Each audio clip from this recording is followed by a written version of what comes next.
Alright, here we go. We just finished up with Vachas, and I just wanted to talk a little bit about Vachas, and then especially, and more importantly, cities. Fallen cities in the Fallen London universe. This is the first little bit of lore that I'll be dropping on you guys. I'll turn down the volume. Sorry about that. So, basically, this is the Mirrored City, and the language is a little funky. Like, you know, it's down south, there's light everywhere. What do you call it? And it made me think between this, Fallen London itself, and London itself, and the Khan's glory, it made me think a lot about the fallen cities. Is that each one of, like, London you might have heard referred to in the game as the fifth city, the fifth fallen city. It might not have come up in this game a lot actually, but it comes up an awful lot in Fallen London and like the browser game. And basically what that means is that the bazaar, which I've hinted at before, it isn't just a tower or like an area. Excuse me, sorry. It's almost alive in a lot of ways. And the bazaar, there have been five cities, including London, that have been fallen into the Z. Now, here's where things get kind of weird and sort of complicated.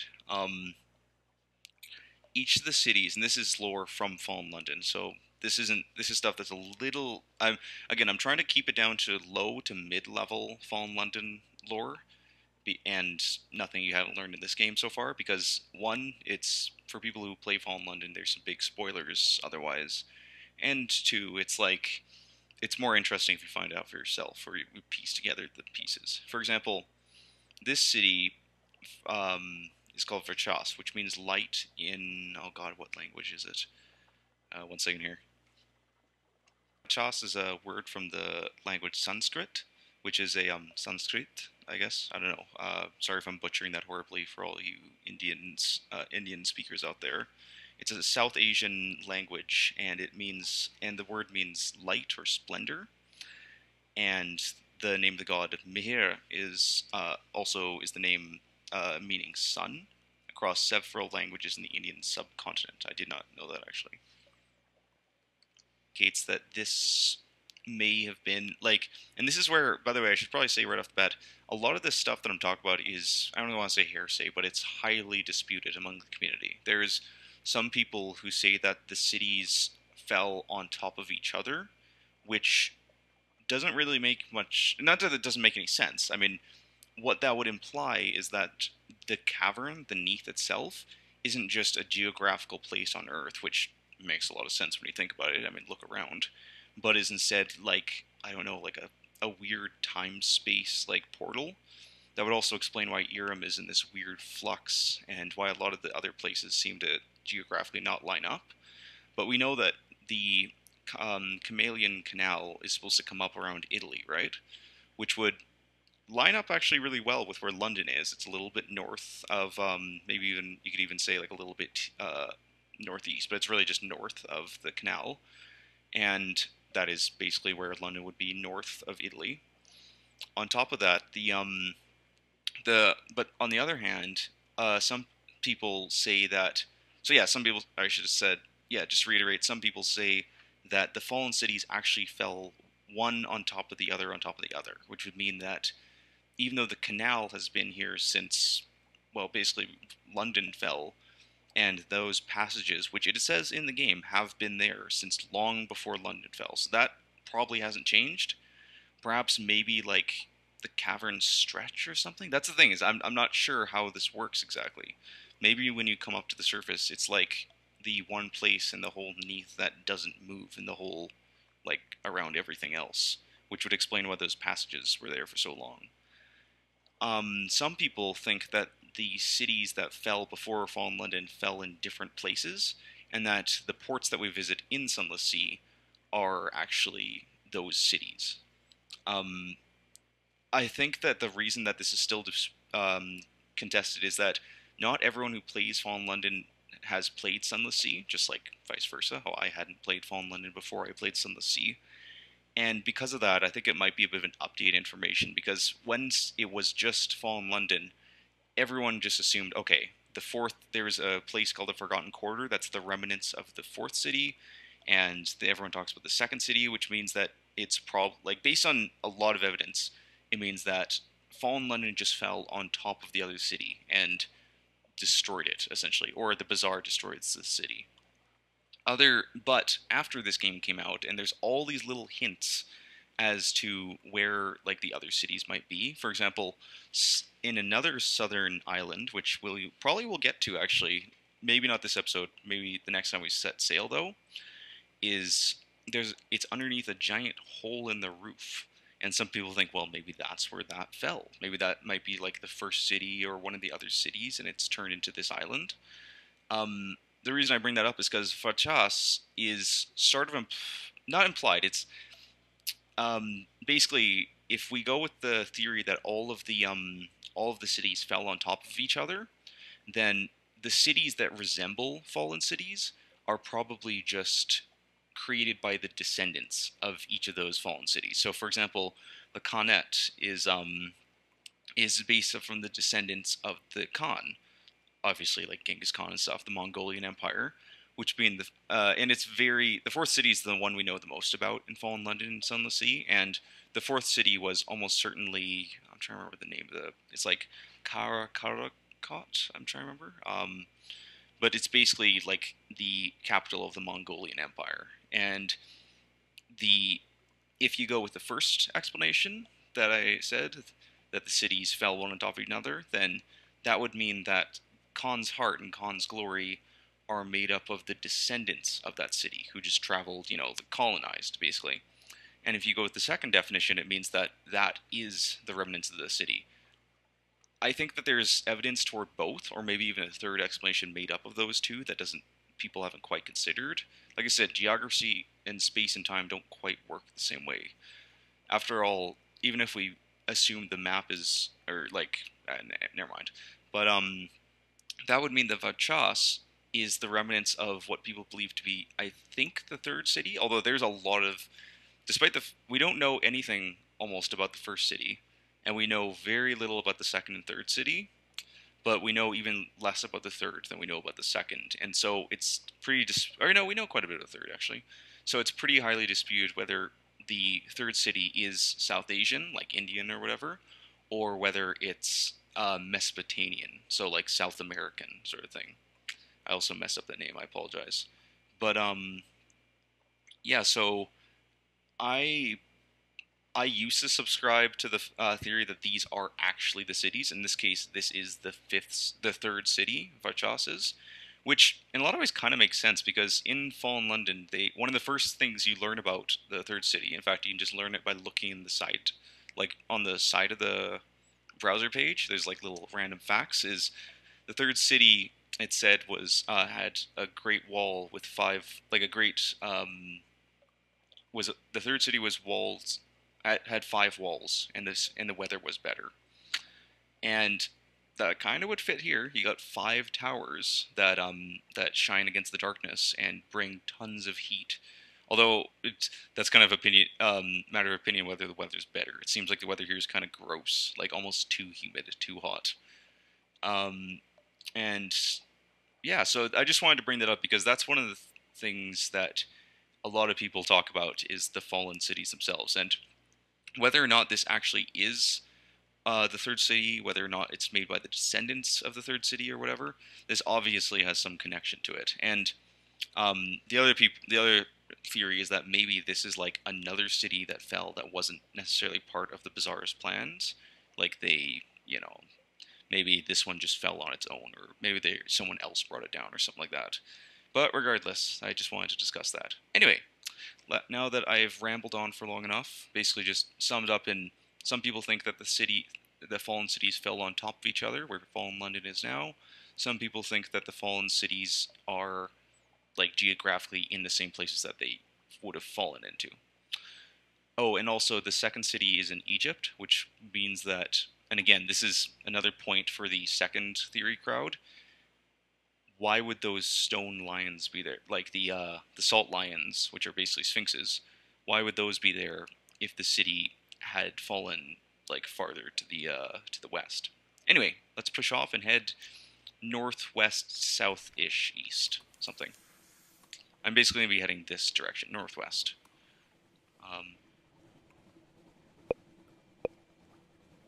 Right.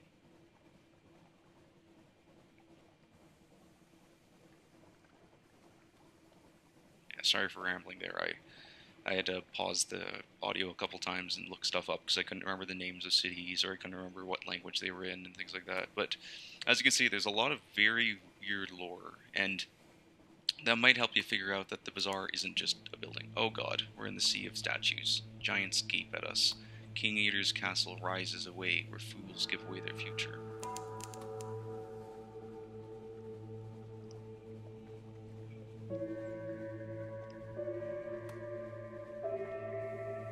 This is another very odd place. I don't know almost anything about it.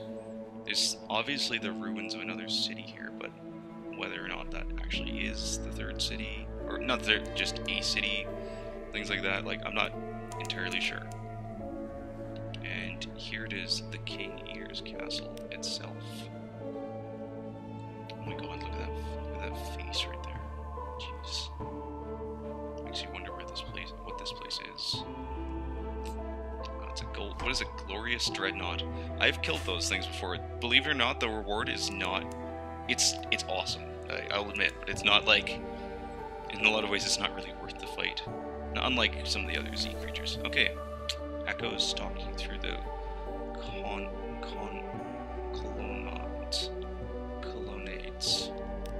An old forest city lived here in the far reaches of the Z. Priests are long gone, but sacrifices are still made. Perhaps you have come here to make a sacrifice. Perhaps the sacrifice is you. A woman in rags stands on the battlements, staring to the east. The sixth witness, startled by your approach. I'm sorry, I didn't expect anyone else to be here. Sit with me. No, I do not look east. I only dare. No, do not look east. I only dare because I know I will see nothing like the five before me. It is my first time at sea. We do not get much out here. But you have traveled far to end up here. Tell me your stories. You barely begin before she interrupts. How about the Gant pole? They say there they see the future. If you go, could you ask what the seventh will witness? I happily give my life to prepare the ground, but to know would be the grace of honors. I don't know what she is talking about, by the way.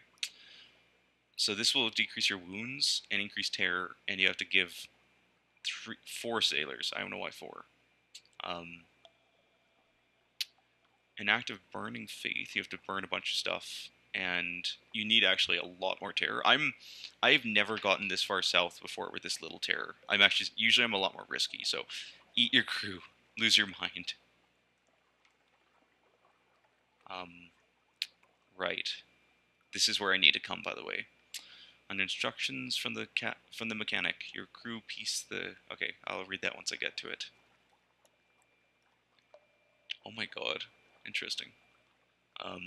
Silence, desolation, the sense of an impending and terrible mistake. Everything is horrible. It's not really an appropriate title for a formal report, is it? Let's find something a little more clinical. I'm not surprised there's no ships or shops. Let's leave this place, this cursed place. Not even cursed. This place isn't cursed. It's exactly what it is. It's the Kingeater Castle. The Dreadnought definitely has an aft cannon. I'm almost... No, not definitely, obviously. I'm unsure about these things until they happen, but I'm pretty sure it has one. Wow, the sea really goes dark here. Like, really... Oh my god, that's the edge of the map. The camera stopped moving.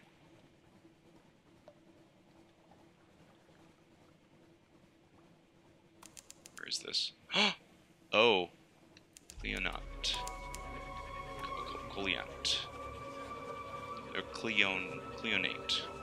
This, I'm actually kind of... I've never found it this far south before. That's not the best thing in the world. I prefer things to be a little further north so that they're easier to get to, but... Here's the Gant pole. You can't see it, can you? No, you will see it, though.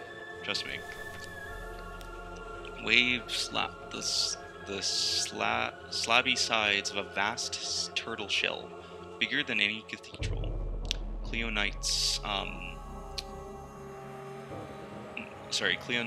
loaf on wooden docks around the shell sides, staring sullenly. Lamps hang like decorations in a festive butcher's window. All around you, the sea is rank with scraps of ancient flesh. An opportunity from a redolent fresh merchant. Even the Cleonates, hardy folk keep their distance.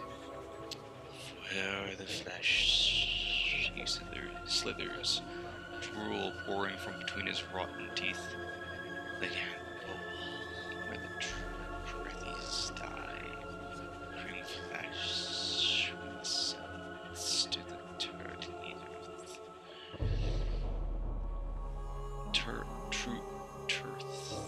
Yeah, fresh earth.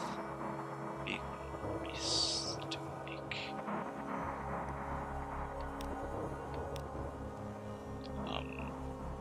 I'll report, and tales from the bone. Someone is crying. Unusual bears. Follow the sound.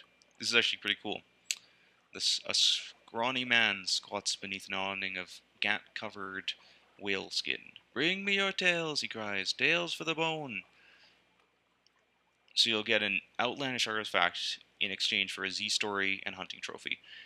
Here's the note. I'm not sure if Z-stories and hunting trophies were originally supposed to be easier to get, like that, if that was the idea, or maybe if, I don't know, like it was really hard, because I've never found trouble finding outlandish artifacts. I don't know why. I just find it easier to find them.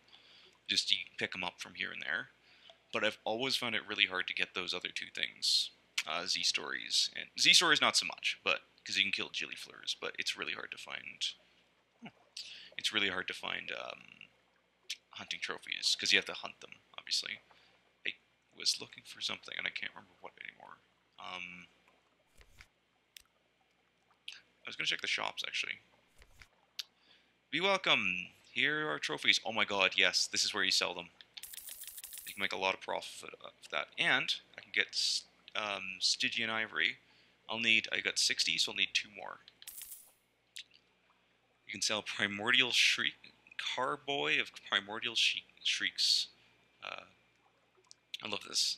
Casket of Sapphires. It was the laconic general who named the Carnelian coast. Then she discovered it was full of sapphires. Imagine her embarrassment. Is actually it's an orange stone. Poor guy. Alright, we're gonna push north as usual. Actually, yeah, no, at this point north is probably the best option. I'm burning fuel fast, and I'd rather find port. What is this? Oh my god, a Lorn Fluke.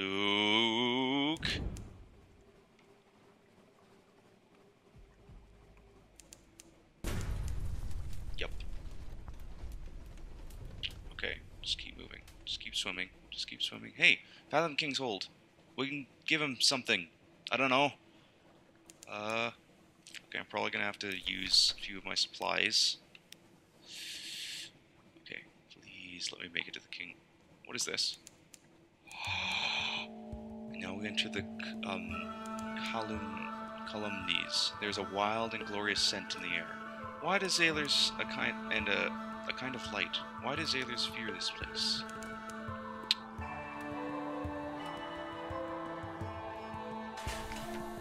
This is Astavel. I don't know how that's pronounced. Astavel.